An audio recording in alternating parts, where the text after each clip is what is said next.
யாருக்குமே அந்த சந்தேகம் இருந்தா, நீங்க கண்டிப்பா இத செய்யுங்க. உங்களுடைய வாழ்க்கையில கண்டிப்பா மாற்றங்கள் ஏற்படும். சந்தோஷமா இருக்கிற யோகத்த குடுக்கும். சித்தர்கள் நெறைய ரகசிய மூலிகை பற்றி சொல்லியிருக்காங்க. இத நீங்களே செய்து கூட நீங்க வேற்று வழிபாடு செய்யலாம். ரொம்ப நல்லது.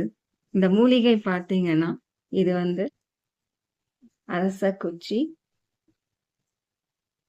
வேப்பக்குச்சி 2 எடுத்துக்கங்க. இது வந்து வசம்பு 2. அடுத்தது வெத்தல கொடி. அது காஞ்சது வெத்தல கொடி. அதுக்கு பிறகு இந்த மாரி எந்திரம்.